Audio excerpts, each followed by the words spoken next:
Assalamualaikum warahmatullahi wabarakatuh. Selamat datang di Syiar Podcast, podcast Islami masa kini. Ya, saat ini kita sudah kedatangan tamu spesial, yaitu Bapak Dekan Fakultas Dakwah dan Komunikasi, Bapak Dr. Firdaus Muhammad. Apa kabar, Pak? Alhamdulillah, baik. Alhamdulillah, ya. Nah, kali ini kita akan berbincang-bincang mengenai peringatan kemarin. Kemarin ada peringatan Hari Santri dan peringatan Maulid Nabi besar Muhammad SAW. Dengar-dengar Bapak alumni pesantren ya, Pak? Oh iya. Terima kasih. Assalamualaikum warahmatullahi wabarakatuh. Saya boleh dikata santri tulen. Jadi kalau disuruh tulis biografi, riwayat hidup singkat soal pendidikan, maka saya akan tulis bahwa saya latar belakang pendidikan mulai dari ibtidaiyah, sanawiyah, itu di bawah naungan Pondok Pesantren As-Saadiyah. Wah, As-Saadiyah. As-Saadiyah di Wajo, tapi saya di salah satu cabang. Jadi saya sekolah pertama itu SD dan ibtidaiyah, sekolah pagi dan sekolah sore. Lalu kemudian sanawiyah. Dan tahun 92 saya dari Wajo hijrah di Makassar, juga masuk di pesantren An-Nahdah Makassar, yang dipimpin langsung ketika itu Andri Gurta Dr. Andes Kiai Haji Muhammad Harisah bin Abdus Safa. Dan karena kecintaan dan kenyamanan dunia pesantren, saya ketika mahasiswa itu tidak menjadi aktivis tulen seperti kebanyakan teman-teman.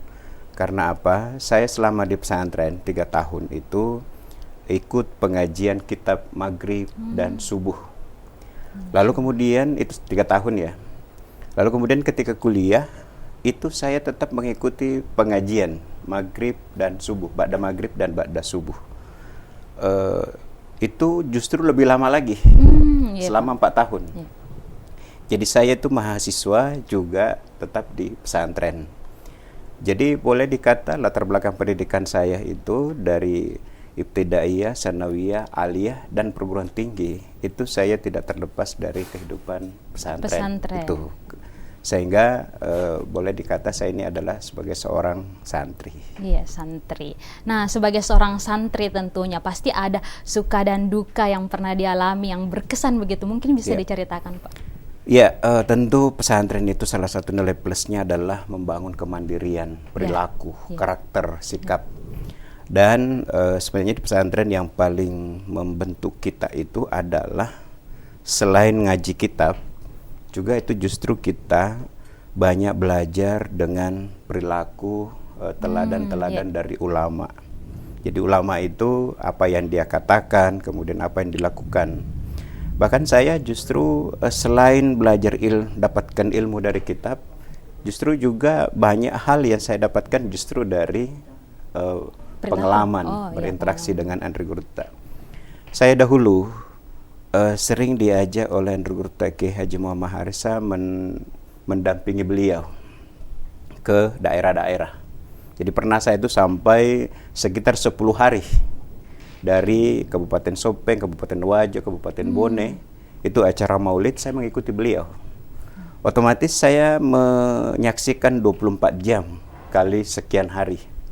Bagaimana beliau tahajud, bagaimana kemudian beliau salat tahajud, lalu kemudian salat subuh, bagaimana beliau melaksanakan ibadah-ibadah keseharian, bagaimana perilakunya, bagaana cara bersikap, semuanya saya banyak belajar. Bahkan seringkali mendapatkan ilmu-ilmu tertentu yang tidak diajarkan di pesantren.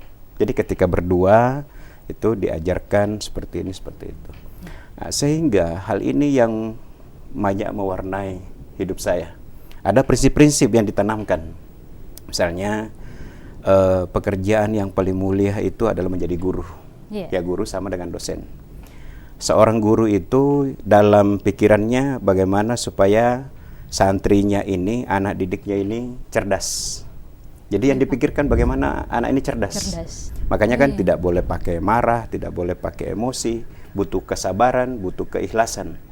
Nah, kalau kita itu mau anak itu dipermak langsung berubah, itu tidak bisa. Nah, seorang guru itu harus memiliki rasa cinta, kepedulian, terhadap anak didiknya tanpa membedakan antara satu dengan yang lain. Nah, itu diajarkan di pesantren. Dan alhamdulillah khususnya kami di pesantren An-Nahdah dahulu, tradisi itu adalah kita setiap selesai mengaji itu salaman dengan regurta dan cium tangan. Itu tradisi pesantren. Sampai-sampai di An-Nahdah itu misalnya kami ini santri, ketika ada yang misalnya berkejaran, lalu kemudian tiba-tiba ada regurta, semua kan berhenti. Oh iya, adatnya di Pak. Adatnya. Jadi segenting apapun situasi berhenti.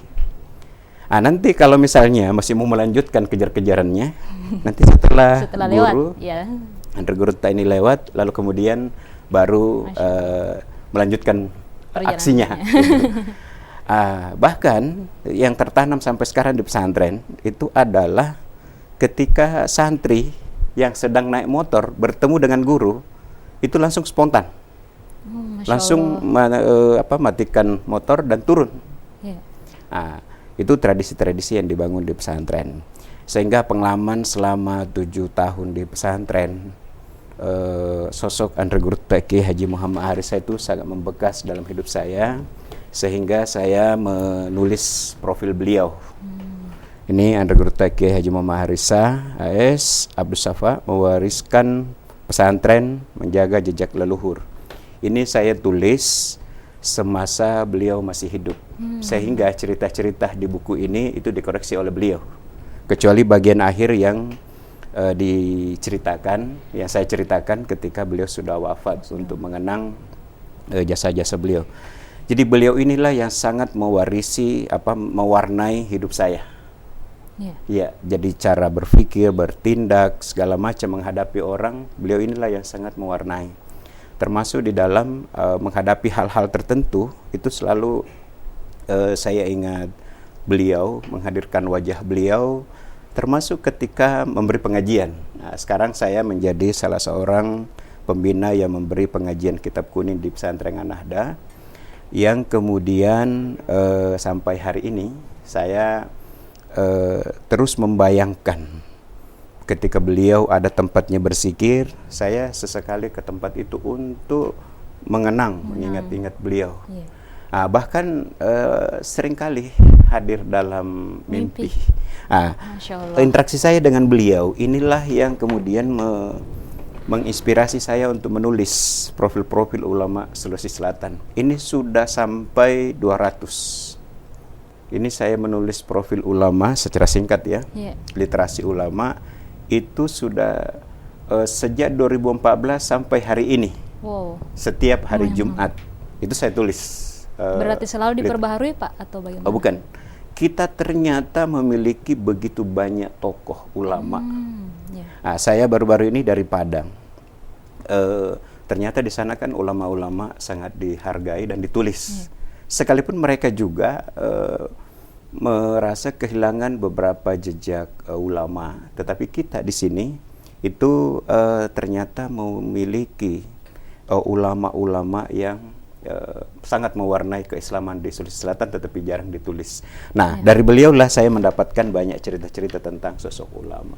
Iya Pak. Ini sebagai refleksi kita sebagai santri yang tidak pernah merasa sebagai mantan santri, cukup alumni pesantren, tetapi kita itu harus menjadi santri. Santri seumur hidup. Seumur hidup. Jadi kita itu ada akhlak, karakter, cara berpikir yang tetap santri.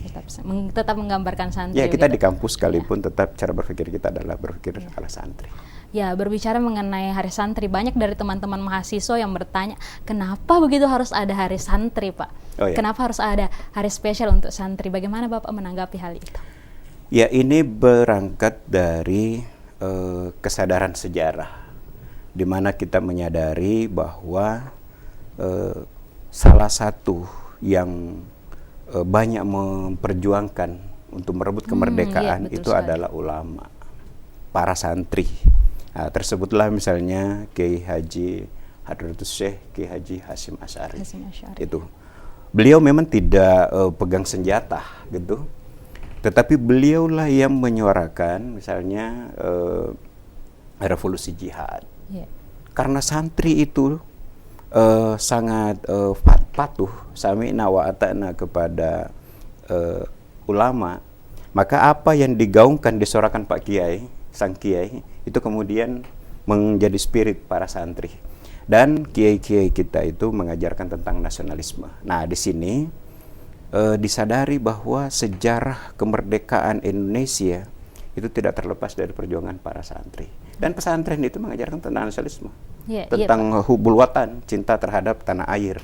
Jadi cinta kepada Allah, kepada Rasul, kepada keluarga, juga kepada tanah air. Ditumbuhkan itu rasa cinta terhadap tanah air. Jadi tidak ada radikalisme di pesantren. Itu justru kita diajarkan untuk hubul watan, cinta terhadap tanah air. Nah, ini kemudian kita menyadari bahwa momentum 22 Oktober itu ternyata menjadi saat yang sangat mengubah sejarah kemerdekaan Indonesia, yaitu adanya resolusi jihad yang digaungkan Kiai Haji Hasyim Asy'ari. Nah, dan inilah yang kemudian melahirkan santri-santri. Kita bisa lihat santri yang paham kitab kuning, tetapi begitu masuk di pemerintahan misalnya, ternyata bisa mengadopsi. Kita lihat misalnya Profesor Kiai Ma'ruf Amin yang sejak lahir, mulai dari kakek beliau Nawawi Al-Bantani, itu kemudian beliau hidupnya banyak belajar kitab, tetapi begitu menjadi diberi kepercayaan di pemerintahan bisa. Nah, itu. Jadi bisa beradaptasi. Gitu, iya, artinya di pesantren kita itu tidak batasi hanya bicara agama, tapi agama yang menjadi perspektif untuk melihat kehidupan keseharian, termasuk isu-isu nasional. Ya, betul sekali Pak. Nah, sekarang kita berbicara tentang Maulid nih. Bagaimana Bapak menanggapi mengenai Maulid yang sudah menjadi tradisi begitu di Indonesia? Nah, di Indonesia kita itu merayakan Maulid dengan ekspresi keindonesiaan. Itu adalah merupakan legasi warisan dari para ulama. Makanya ini para santri mengekspresikan keberagamaannya, diantaranya merayakan Maulid, itu juga diajarkan oleh para ulama. Nah, misalnya Maulid itu ada yang diekspresikan kalau di Sulawesi Selatan khususnya ya, itu seperti ada pohon pisang, kemudian ada bambu, dan di ujungnya ada telur. Nah, itu adalah ekspresi yang penuh dengan makna. Tetapi yang lebih penting adalah itu sebenarnya lebih kepada menarik perhatian anak-anak, dan akhirnya kan ramai masjid. Kita malah, saya termasuk diantaranya yang mengenal tradisi Maulid dan cerita tentang Nabi ketika dilahirkan melalui Maulid, lalu kemudian Isra Mi'raj. Itu banyak dipengaruhi dari mengikuti perayaan-perayaan Maulid di kampung. Ini berbeda kalau di kota. Kalau di kampung, itu memang ada suasana yang lebih dihidupkan. Orang benar-benar harus khusyuk, dibawa anaknya, cucunya, semua hadir di masjid untuk mendengarkan ceramah Maulid. Nah, itu diekspresikan sebagai wujud kecintaan kita kepada Rasulullah SAW. Nabi katakan, man ahabbani kana ma'i fil jannah. Siapa yang mencintaiku akan bersama-sama ke dalam surga. Salah satu bentuk kecintaan itu adalah kita memperbanyak membaca salawat. Termasuk diantaranya bagaimana kita selalu berselawat kepada Nabi. Sesungguhnya bukan hanya pada saat Maulid, tetapi kapan dan dimanapun kita itu selalu berselawat sebagai ekspresi kecintaan kita kepada Nabi. Nah, untuk apa kita bermaulid? Untuk mengenang peri kehidupan Rasulullah SAW. Ini ada buku, saya selalu menyandingkan harus ada Al-Quran kita untuk ngaji, lalu kemudian selalu membaca sirah Nabawi.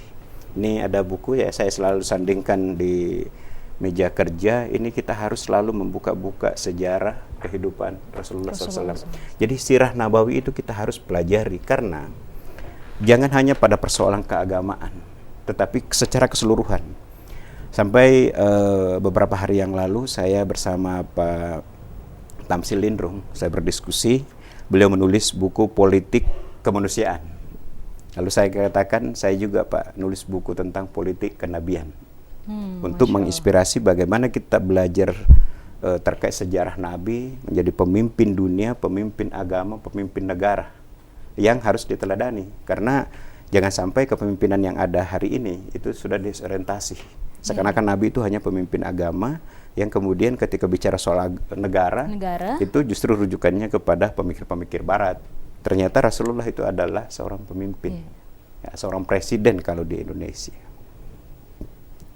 Nah, jadi Maulid ini memang harus diperingati dalam bentuk ekspresi seperti itu untuk apa?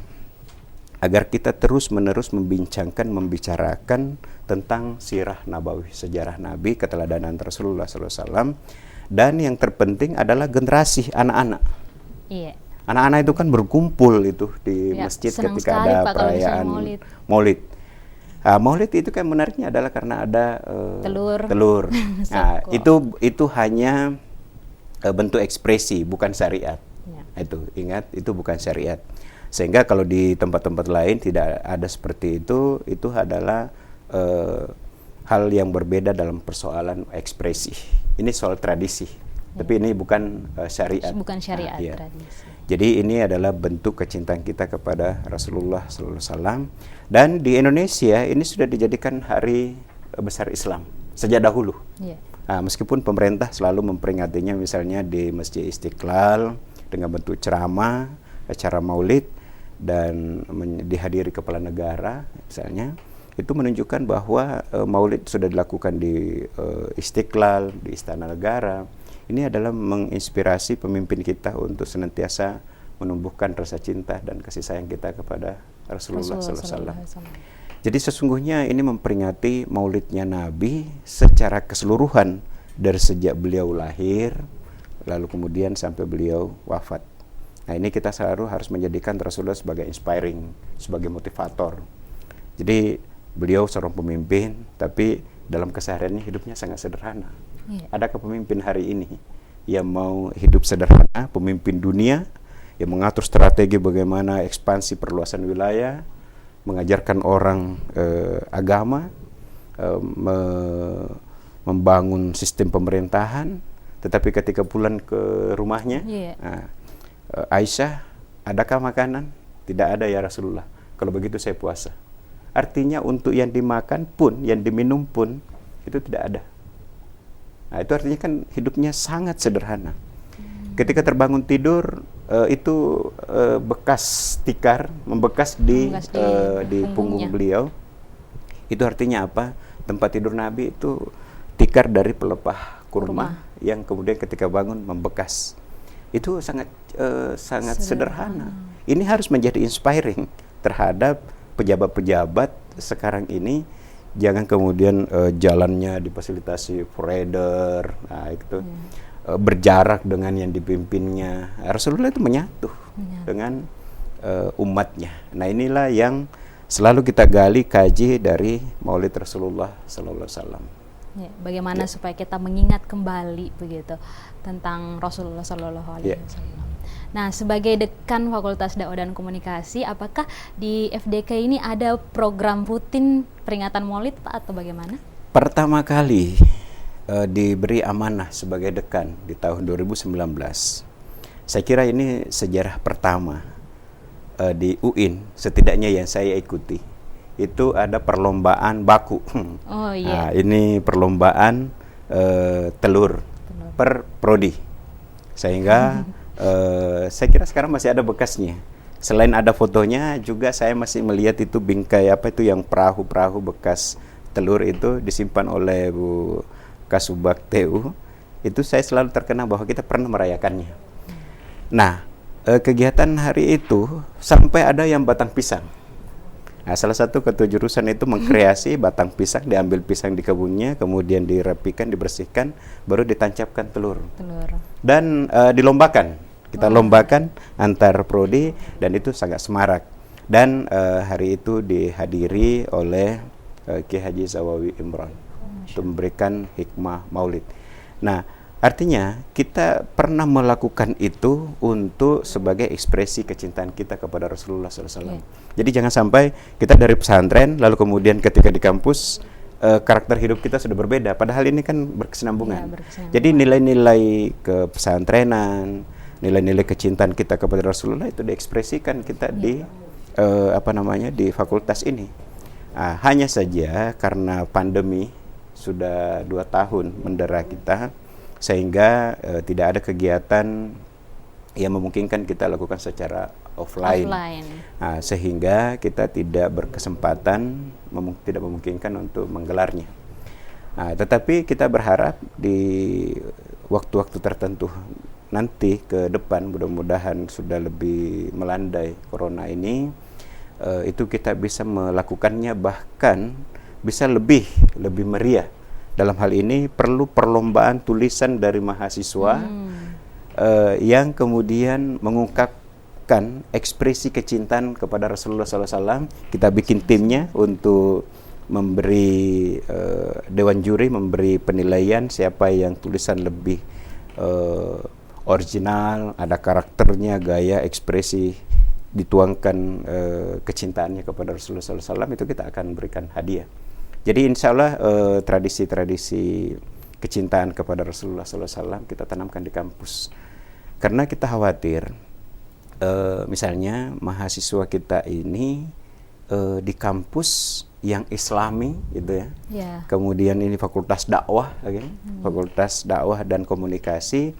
Kita ingin agar mahasiswa itu di kampus ini mendapatkan kisah-kisah kepemimpinan Rasulullah SAW. Bagaimana caranya? Ya kita bentuk selain bikin kegiatan kayak maulidan, juga dalam bentuk perlombaan penulisan esai terkait dengan kecintaan kepada Rasulullah SAW. Kita juga membuat kreasi, ada podcast, ada studio, ada radio, ada media yang kita coba kembangkan, media online. Kita berharap foto-foto yang disajikan mahasiswa kita itu adalah foto-foto yang Islami, untuk syiar, untuk dakwah.